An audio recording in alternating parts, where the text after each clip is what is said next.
السلام عليكم أخياري. فيلمكن waxa uu ku bilaabmaya hospital lagu magacaabo Sinion oo qaabilsan baaritaanka bukaanadaha xaaladuhu jeexjeexeen ama qaba xanuunada aan la ogeyn. 993 Dr. Weaver oo laga wareysanayo habeen bukaan aan caadi ahayn laguna magacaabo Gabriel. Gabriel waxa uu leeyahay awoodo kala duwan sida xawaaraha markuu ordayo iyo awoodda marka uu wax dilayo. Ana Weaver wareysigii dhammaan ay qaylo ka maqlaysaa qolkii uu ku xidhnaa Gabriel. Markiiba waxay u kacaysaa dhankiisii waxa uu doctorkii la shaqeynayay ku oranaya Gabriel wax walba uu arko waa uu dilayaa. waxaanu qaatay fiilkiisii si uu ogaado halku deganaan jiray kadibna uu tago markiiba waxay armaraysaa waardiyihii inuu suuxiyo Gabriel. Gabriel waxa uu awood u yeelanayaa inuu wax walba xakameeyo.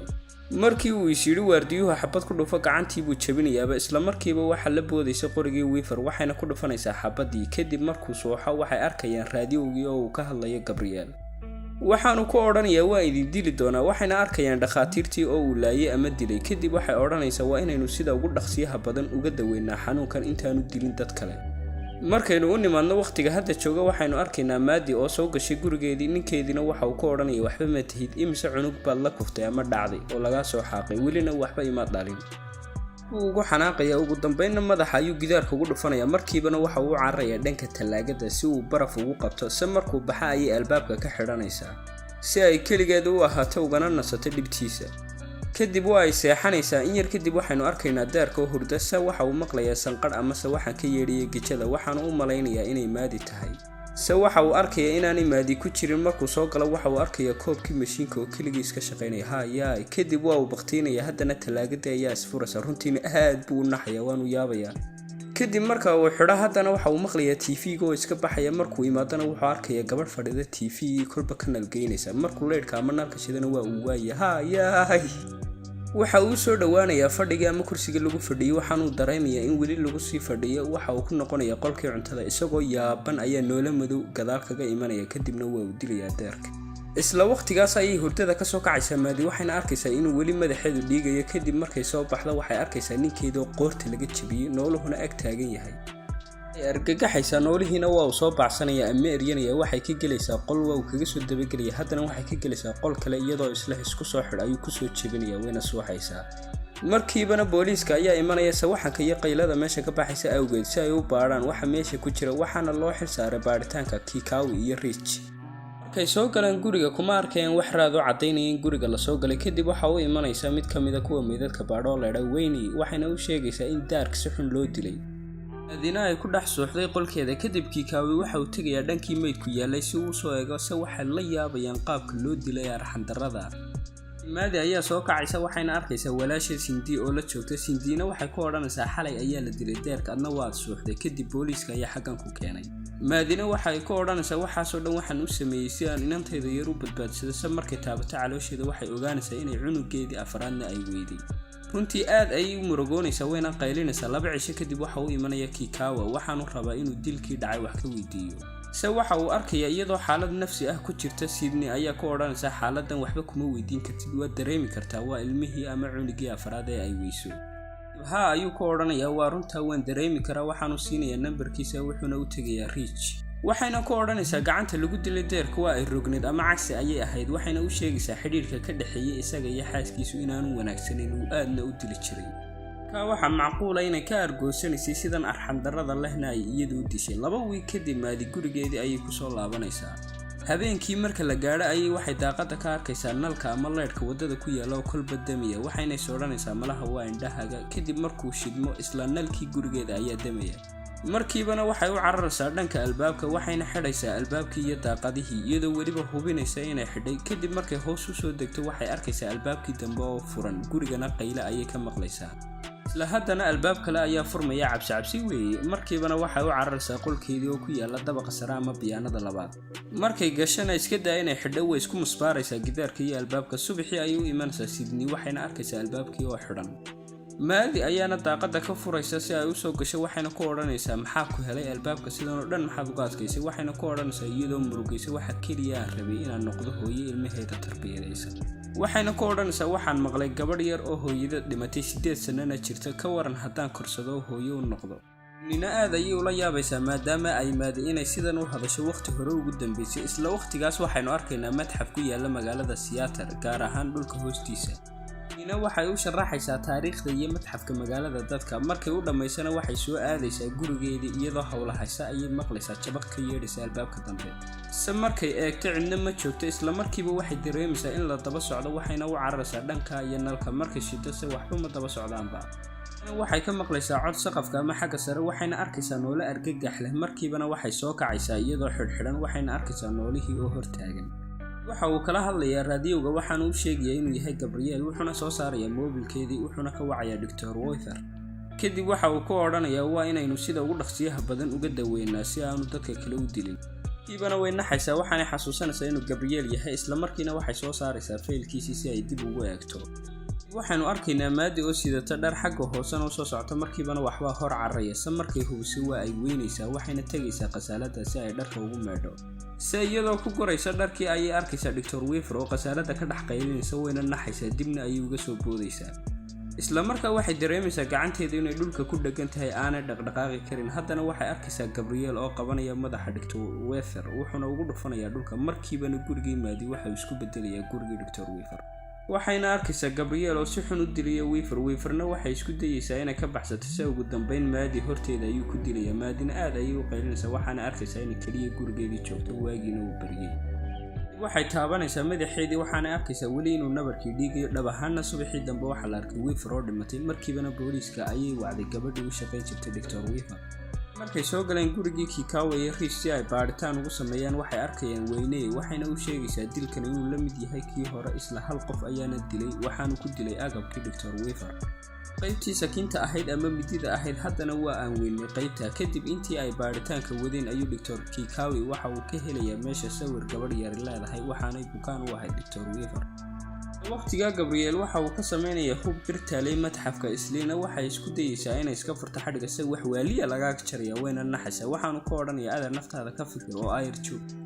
dib waxa la shaacinayaa dhimashadii Dr. Weaver waxaana maqlaya Maadi iyo Cindy waxay u imanaysaa walaasheed Maadina waxay ku oranaysaa waan arkay habkii loo dilay iyo dilaagii dilayba waxaaban moodayay inaan gurigeeda joogo nolosheedana hore uma arag Dr. Weaver mana fahmiyo sida wax u dhacayaan waqtigaas Kikawa waxa soo ururiyay xog kasta oo ku saabsan gabadha yareed sawirkeeda waxay si uu baaritaan ugu sameeyo uu dhiibayaa sawirkii saaxiibkii waxaanu ku oranayaa u sawir sida ay u ekaan lahayd markii soo jirka dhawaan kugu soo laabanayay dib waxaynu arkaynaa Dr. Victor oo ahaa caawiyihii Dr. Weaver oo diyaarsanaya dhar waxaanu la hadlayay saaxiibkii Dr. Dochen hadiisa ma lama filaan ayuu khadku uga go'aya waxaanu arkayaa daaqad oo furan haddana wuxuu arkayaa biyo daadsan halku taagan yahay ilaa qolkii dharkiisa waxaanu shidayaa nalka si uu hubiyo daaqada si wax gadaashiisa soo istaagaya Gabriel isla markiibana waa uu qarsoomaya kadib waxa uu go'aansanayaa inuu iska seexdo sidoo kale waxaynu arkaynaa Maadi oo iyaduna hurda indhaha saa kala furta waxay arkaysaa Dr. Victor oo agteeda jiifa wayna qaylinaysaa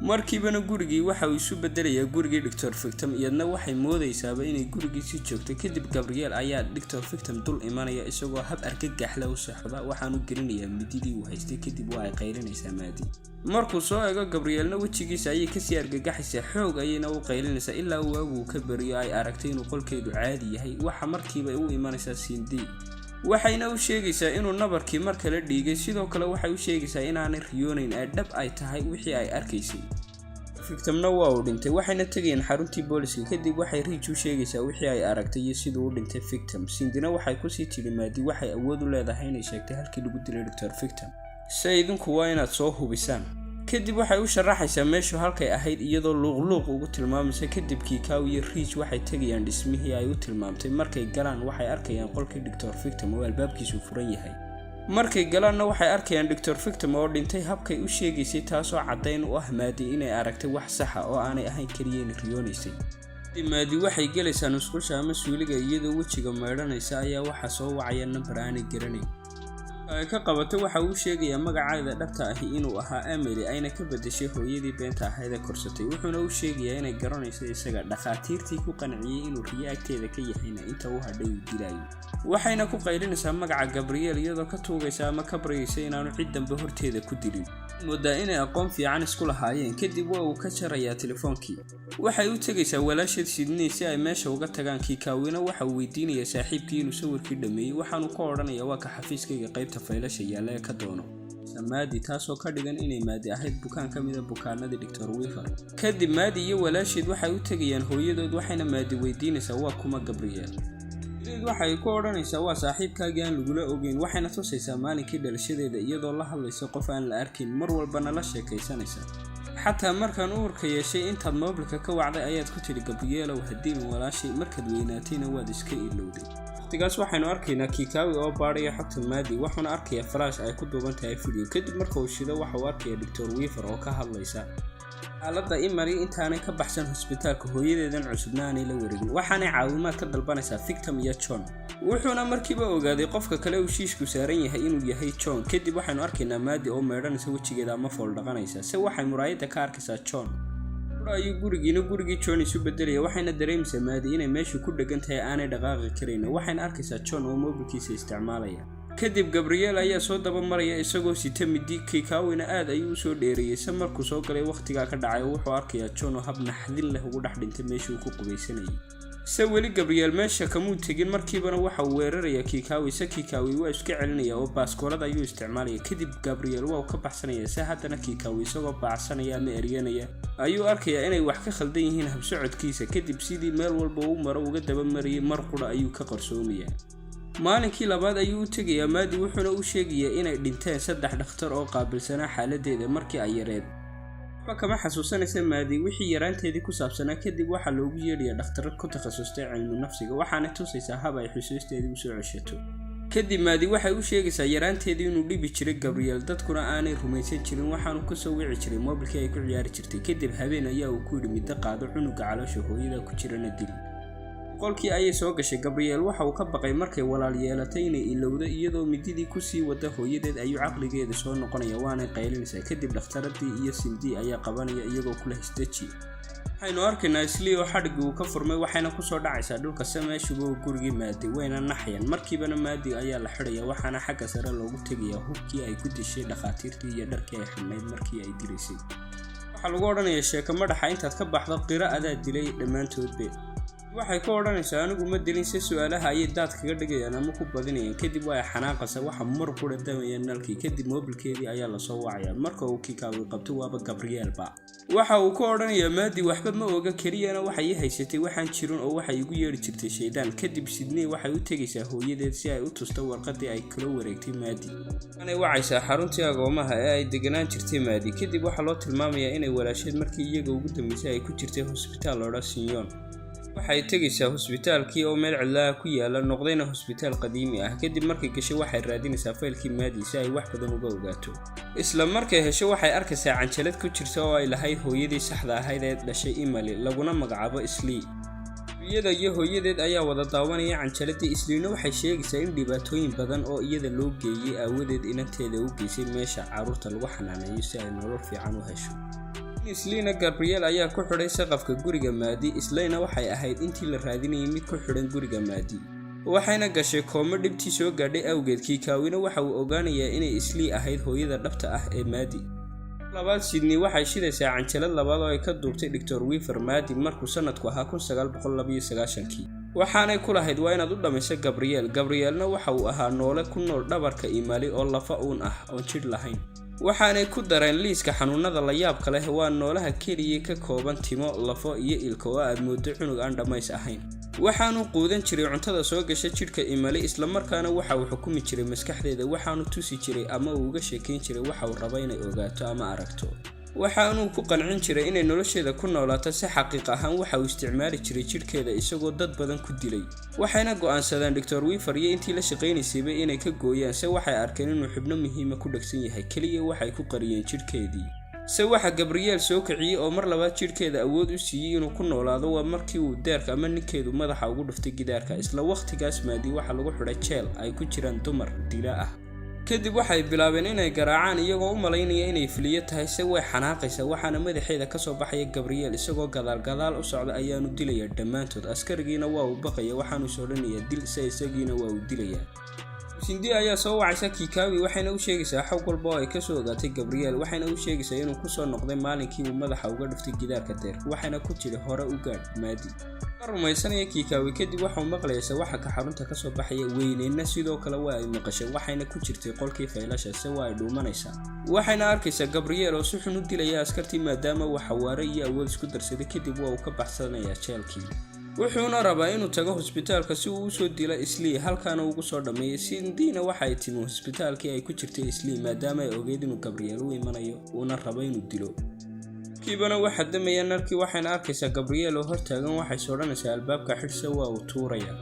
Dina waa ay arkaysaa waxa soo dhan si ma awoodi karaysa inay meesheeda ka dhaqaaqdo si intaanu Sydney dilin ayay Isli ku odhanaysaa adiguba waxa tahay wiilkayga sida ay Emily u tahay gabadhayda. kadib iyadoo raali gelinaysa ayaa waxa soo galaya Kikawi waxaanu ku dhufanayaa baaluuto Sydneyna waa ay ku qayrinaysaa maadaama ay og tahay inay la dhimanayso Maadi ila jidhkeedii ayuu ku jiray. markiibana Gabriel ayaa mididii garabka ka gelinayay waxaanu Kikawi ku dhacayaa aqalka dibadiisa ama qolka dibadiisa. Sydney waxay ku odhanaysaa isaga cunay carruurtaadii si uu awoodo inuu dib kuugu dhex noolaado markiibana waxay Maadi isku dayaysaa inay gacanteeda dhaqaajiso. Gabriel Sydney ayuu baaluuta ama xabad ku dhufanaya haddana isagoo raba inuu ciijo ku dilo Isli si qolkii ayaa isbedelaya Maadina dib ayay u awoodaysaa inay xakamayso. ku odhanaysaa ima xukumi karaysid waxna ma samayn kartid waxayna ku xidhaysaa qolka maskaxdeeda u dambeeya hadduu soo baxana diyaar ayay u tahay. waxaana u soo laabanaya awoodeedii caadiga ahayd markiibana waxay badbaadinaysaa walaasheed horena umay dhiman ee Gabriel ayaa tusay iyadoo dhimatay. kadib waa ay ku dhagaysaa waana raali gelinaysaa waxaanay awooday inay maskaxdeeda iyo jidhkeedaba ka saarto Gabriel. yaari aad baa idinku dheeriyay halkaas ayuu filimkeenu ku dhamaaday maanta waxaan rajaynayaa inaad ka heshay misana cabsatay ha iloobin inaad dhahdo subscribe like share intaad samaynaysa annaka ma caajisayna maalinkaaga farxad iyo cabsiba kaga qayb qaato. wassalaamu calaykum.